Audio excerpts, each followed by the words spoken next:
Hi friends, ఈరోజు మళ్ళీ మీకోసం ఇంకో రెసిపీ చూపించబోతున్నాను. ఇది సింపుల్ అండ్ టేస్టీ రెసిపీ, చాలామందికి తెలిసే ఉండొచ్చు. నా స్టైల్లో చేస్తున్నాను. ఉల్లిపాయలు 4 మీడియం సైజువి తీసుకున్నాను, వెల్లుల్లి ఒక గర్భమంతా, దాంతోపాటు కారం మీరు చూసి వేసుకోండి, మీరు తినే కారాన్ని బట్టి. నేనైతే 2 స్పూన్స్ దాకా వేసుకున్నాను. స్పైస్ కరెక్ట్గా సరిపోతుంది. ఉప్పు తగినంత, కరెక్ట్గా 1 స్పూన్ అంత వేసుకొని చక్కగా మిక్సీ పట్టేసుకోవాలి.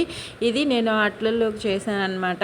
ఇది అట్టు మీద మనకి బాగుంటుంది పూసుకోవడానికి, అట్టు మీద స్ప్రెడ్ చేసుకోవడానికి, ప్లస్ నంచుకోవడానికి కూడా చాలా బాగుంటుంది. ట్రై చేయండి ఇలా ఒకసారి.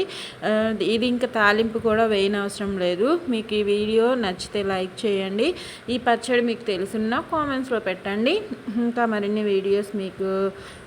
ఇంకా మరిన్ని వీడియోస్తో మీ ముందుకు వచ్చేస్తాను. మీ ఝాన్సీ రాణి. ఈ పచ్చడి అయితే సూపర్గా ఉంటుంది. ఎర్ర చట్నీ, ఇది కూడా పల్లీల పచ్చడి కూడా చేశాను. 2 ఉంటే బాగుంటుంది అనమాట. 2 డిప్ చేసుకొని అట్టులో తింటే చాలా బాగుంటుంది. ట్రై చేయండి, నచ్చితే లైక్ చేయండి, యూస్ఫుల్గా ఉంటే షేర్ చేయండి మీ ఫ్రెండ్స్ అండ్ ఫ్యామిలీ మెంబర్స్కి. ఇదిగోండి 2 పచ్చళ్ళు రెడీగా ఉన్నాయి. ఈరోజు బ్రేక్ఫాస్ట్లోకి అయితే ఈ 2 చేశాను అనమాట. ఇంకా అందరూ తినేసి వెళ్ళిపోయారు. ఇది నేను తింటున్నాను, నా ప్లేటింగ్ వీడియో అనమాట.